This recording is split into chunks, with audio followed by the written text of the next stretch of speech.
तो पिछले एपिसोड के एंड में देखा था लीवाई डीमन कैप के लीडर का पीछा करते हुए एक फॉर्मेशन में कूद गया था, लेकिन उस फॉर्मेशन में उसे डीमन लीडर तो नहीं मिला, लेकिन उसकी 27th डिसिपल वांग क्यू मिल गई और 13 डिसिपल लिंग बे का लोकेशन का पता लग गया था। फिर वो वांग क्यू को लेकर रियल वर्ल्ड में चला आया था और रियल वर्ल्ड में आकर देखा लुओ और हेंगियो उस डीमन लीडर को पहले से ही पकड़कर पीट रहे थे। फिर लीवाई उस डीमन को पकड़कर उस पर सोल सर्चिंग टेक्निक का यूज कर दिया, जिससे उसे पता चला कि तियानलो इमॉर्टल लॉर्ड का इंटेंशन है पूरे 3000 वर्ल्ड का ओवरलॉर्ड बनना। तो आप आगे न्यू एपिसोड के स्टार्टिंग में लीवाई ने कहा हम तियानलो इमॉर्टल लॉर्ड के बारे में बाद में बात करेंगे, अभी हमारे पास और भी इम्पोर्टेंट काम है, हमें पहले 13th डिसिपल लिंग बे का पता लगाना होगा। लुओ ने कहा लिंग बे, उसे क्या हुआ? फिर लीवाई उन्हें स्टार्टिंग से उसकी मेमोरी पर्ल और मेमोरी लस्ट के बारे में सब कुछ बता दिया। फिर दूसरे सीन में लुओ ने कहा यान क्यू, तुम इतनी सेक्सी कैसे बन गई? वांग क्यू ने उसे अपने साथ चिपका कर कहा मुझे खुशी है कि सीनियर सिस्टर आपको पता चल ही गया, मैं आप पहले से ज्यादा सेक्सी दिखते हो, है ना? उसकी हरकतों को देखकर लुओ ब्लास्ट करने लगा। तभी हेंगियो ने वांग क्यू को पीछे मारकर कहा तुम्हें मार्शल सिस्टर समझाने के लिए कह रही है, न कि अपने बड़े बड़े पावर से उसे चोट पहुंचाने को कहा, जिससे वो लुओ को शॉक होकर ब्लास्ट करते हुए छोड़ दिया। फिर लीवाई ने कहा लिंग बे को अपने मेमोरी पर्ल खोए हुए कई ईयर्स बीत चुके हैं, खैर चिंता करने का कोई फायदा नहीं है, हम जैसे ही सेंट सिटी में सब कुछ ठीक कर देंगे फिर लिंग बे को खोजने के लिए एंशियंट बैटलफील्ड की ओर चलेंगे।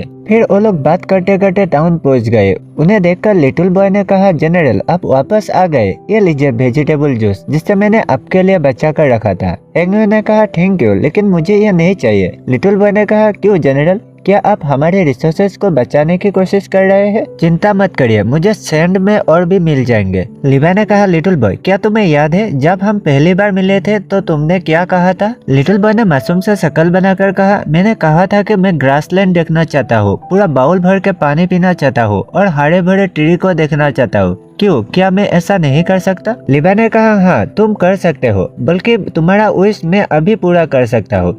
यह सुनकर हेंगियो शौक होकर लीवाई की तरफ देखने लगा। फिर लीवाई चुटकी मारकर सिस्टम की हेल्प से स्मॉल वर्ल्ड को इस सेंट सिटी के साथ बाइंड कर दिया, जिससे हुआ स्काई में डार्क क्लाउड गैदर होकर रेन शुरू हो गया। यह देखकर लिटिल बॉय शौक होकर हंसते हुए कहा हा ये तो ग्रासलैंड, वाटर और रिवर है। फिर लीवाई के साथ गले लगकर रोते हुए कहा थैंक यू माय लॉर्ड, आप बहुत अच्छे हैं। लीवाई ने कहा ठीक है आप रोना बंद भी करो। हेंगियो ने कहा thank you master, saint city के लिए ये सब करने के लिए बहुत बहुत थैंक यू। लीवाई ने कहा मैं ये वर्ड सुन कर थक गया हूँ, हेंगियो मुझे आप टॉर्चर करना बंद भी करो। हेंगियो ने कहा ठीक है मास्टर। लीवाई ने कहा हेंगियो मैंने इमॉर्टल लॉर्ड के द्वारा लगाए गए सेंट सिटी की रेस्ट्रिक्शन को डिस्ट्रॉय कर दिया है, इसलिए क्या तुम इन लोगों को यहाँ से लेकर कहीं और जा सकते हो या तुम उनके साथ यहीं रुक कर उनको प्रोटेक्ट करना जारी रख सकते हो, लेकिन मुझे जाना होगा। हेंगियो ने कहा मास्टर हम अभी तो मिले हैं, क्या आप अभी चले जाओगे? लीवाई ने कहा लेकिन मैं कर भी क्या सकता हूँ, न जाने लिंग बे अब इस मेमोरी लस्ट की हालत में किस तरह है। तुम्हारी एल्डेस्ट मार्शल सिस्टर और मुझे उसका पता लगाने के लिए एंशियंट बैटलफील्ड में जाना होगा, इसलिए तुम यहीं रुककर यहाँ के लोगों को प्रोटेक्ट करना।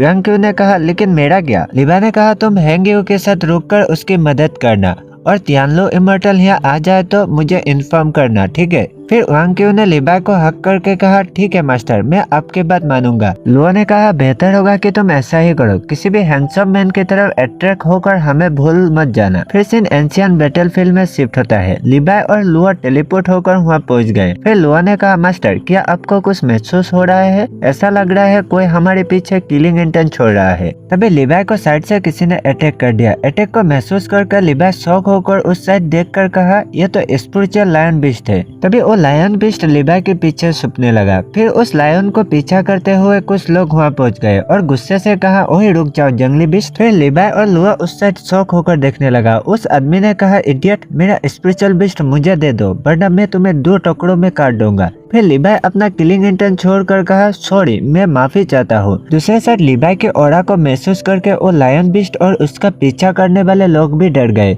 एक आदमी ने कहा, बॉस मुझे लगता है वो आदमी हमसे कल्टीवेशन में ज्यादा पावरफुल है। मैं यहाँ एक बात क्लियर कर दूं, लिबाई और लुआ जिस एंशिएंट बैटलफील्ड में आए हैं वो अर्थ में शायद नहीं है, वो तियानलू प्लेनेट में होना चाहिए, क्योंकि लिबाई यहाँ टेलीपोर्ट होकर आया, और अगर अर्थ में होता तो वो कार या किसी और चीज से आता, लेकिन यहाँ अभी तक क्लियर से कहा नहीं गया। तो फिर से कहानी में आते हैं। बॉस ने उस आदमी के सिर पर मारकर कहा, इडियट वो सिर्फ ब्लफिंग कर रहा है, जब लिंगबे आएगा तब हम उनसे निपटेंगे। लुआ ने कहा, मास्टर शायद वो हमारी लिंगबे के बारे में बात कर रहे हैं, वो उन्हें कैसे जान सकती है। लिबाई ने कहा, ठीक है, मुझे लगता है यहाँ कुछ गड़बड़ है, देखते हैं आगे क्या होता है।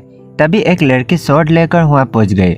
उसे देखकर लिबाई और लुआ ने कहा, यह तो सचमुच लिंगबे है। येलो हेयर बॉस ने कहा, लिंगबे आखिरकार तुम आ ही गए। लिंगबे ने कहा, क्या तुमने स्पिरिचुअल लायन को पकड़ लिया? बॉस ने कहा, उस आदमी ने मुझे प्रोवोक किया और लायन को हमसे छीन लिया, उसे मार डालो। लिंगबे लिबाई की तरफ देखकर गुस्से से कहा, आखिर किसी की हिम्मत कैसे हुई हमारे सामान को लूटने की? दूसरे साइड लिबाई और लुआ उनकी बातें सुनकर अजीब तरीके से मुस्कुराने लगा। उन्हें ऐसा मुस्कुराते देखकर लिंगबे ने गुस्से से कहा, होली शिट, क्या मेरी मजाक उड़ा रहे हो? फिर लिबाई की तरफ अटैक करते हुए कहा, स्पिरिचुअल लायन को नीचे रखो वरना आज तुम मेरे हाथों मारे जाओगे। फिर वो शॉट आकर सीधा लिबाई की छाती पर लग गया, लेकिन उससे लिबाई को कुछ फर्क नहीं पड़ा। लिंगबे ने घबराकर मन में कहा, क्या बकवास है, वो बिल्कुल भी हिल क्यों नहीं रहा। लिबाई उसके माथे पर हल्के से फ्लिप करके कहा, लिंगबे तुम मुझ पर शॉट कैसे चला सकते हो, मैं तुम्हारा मास्टर हूँ। पीछे से बॉस और उसके साथी ने चिल्लाकर कहा, लिंगबे चलो उसे मार डालो। लिंगबे ने दर्द में सिर को पकड़कर कहा, मेरा साथ तुमने क्या किया? लिबाई ने कहा, कुछ नहीं, बस मैं तुम्हें कुछ देने आया हूँ। लिंगबे ने कहा, मेरा सिर दर्द कर रहा है। फिर वो कुछ पास्ट की मेमोरी के बारे में सोचने लगा और कहा, मेरा नाम लिंगबे है, मुझे नहीं पता कि मेरा मेमोरी कब से कमजोर होने लगी, इसलिए मेरे पास खुद को बचाने का एकमात्र तरीका था किलिंग करना। मेरा life blood scrubs killing field से भरा होता, लेकिन अगले ही दिन मैं सब कुछ भूल जाता था, जब तक कि एक दिन उस आदमी ने कहा था, तुम्हारा नाम लिंगबे है और तुम हमारे साथी हो, तुम हमें मार नहीं सकते। बाद में उन्होंने मुझे एक ऐसा पिल दी जिससे मेरी शॉर्ट टाइम मेमोरी मेंटेन रहती थी, और उन्होंने कहा कि मुझे मेमोरी लॉस्ट को ठीक करने के लिए मुझे उस मैजिक पिल को खोजने के लिए लगातार किल करते रहना होगा।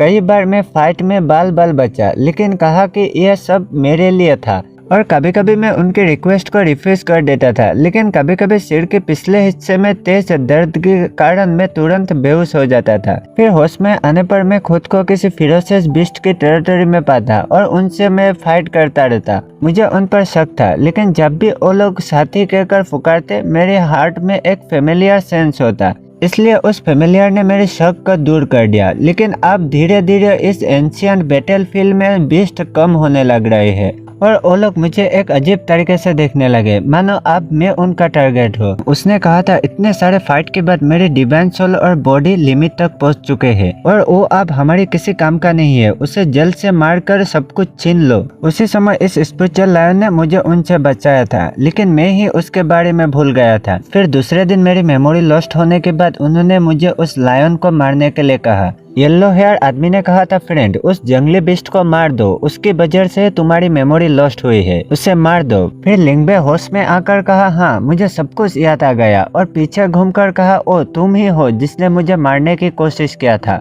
और इस लायन को मारने के लिए मुझे उस्काया, जिसने मुझे कई बार मौत से बचाया। बॉस ने कहा, क्या तुम्हें सचमुच याद आ गया? लेकिन अब बहुत देर हो चुकी है। तभी बॉस ने उन तीनों को एक केज में कैद कर दिया। लिबाई ने कहा, एक हायर लेवल की इमॉर्टल आइटम सोल केज, ये एंशिएंट बैटलफील्ड रियलिटी में काफी इंटरेस्टिंग है। बॉस ने कहा, लिंगबे अगर तुम अब भी हमारे लिए कुछ काम का होते तो शायद मैं तुम्हें कुछ दिन तक और जिंदा रखता, लेकिन अब तुम्हारा जाने का टाइम आ गया है। लिंगबे ने कहा, तो शुरू से ही तुम लोग मुझसे झूठ बोल रहे थे और मुझे अपना किलिंग मशीन बना रखा था। बॉस ने कहा, हाँ बिल्कुल सही। लिंगबे ने कहा, ठीक है अब तुम इसका कीमत चुकाओगे, और उस केस पर शॉर्ट से अटैक कर दिया, लेकिन उस अटैक से कुछ भी फर्क नहीं पड़ा। ये देखकर लिंगबे ने शॉक होकर कहा, क्या कोई रिएक्शन नहीं, ऐसा क्यों? तभी लिंगबे के नीचे रेड कलर का सर्कल बनकर कुछ सोल जैसा निकलकर उसे जकड़ने लगा। बॉस ने कहा, लिंगबे क्या सरप्राइज हो रहे हो? ये एक सोल केज है जो 3000 फेयर्स स्पिरिट से बना है। जो किसी भी आदमी के सोल को पूरी तरह से निचोड़कर डिस्ट्रॉय कर देता है। क्या तुम्हें याद है, तुमने ही मुझे इसे समझने में मदद की थी। लिंगबे ने गुस्से से दांत पीसकर कहा, क्या? बॉस ने कहा, दुखी मत हो, जब तुम्हारी सोल पूरी तरह से डिस्ट्रॉय हो जाएगी तब तुम आराम से ऊपर जा सकते हो। फिर हर दिन मेरे लिए फाइट करने की जरूरत नहीं पड़ेगी। फिर लिबाई और लुओ को देखकर वो शॉक हो गया और कहा, अरे तुम दोनों को क्या हुआ? अभी तक सही सलामत कैसे हो? लिबाई ने कहा, यह बहुत नॉइस है, मैं कब से देख रहा हूँ तुम बकबक किया जा रहे हो। अगर तुमने लिंगबे पर जरा भी दया दिखाई होती तो मैं आज तुम्हारी जान बख्श देता। तभी लिबाई ने एक मामूली अटैक करके उस सोल केस को तोड़ दिया। यह देखकर बॉस और उसके साथी डर गया और कहा, अरे ये कैसे हो सकता है? लिबाई उनके ऊपर प्रेशर डालते हुए कहा, चुपचाप नील डाउन करो। वो लोग डर के मारे नील डाउन हो गए। एक आदमी ने कहा, बॉस ऐसा लगता है उसका cultivation level true immortal realm से भी हायर रियलम का है। हमें उसके सामने कीड़े मकोड़े के समान है।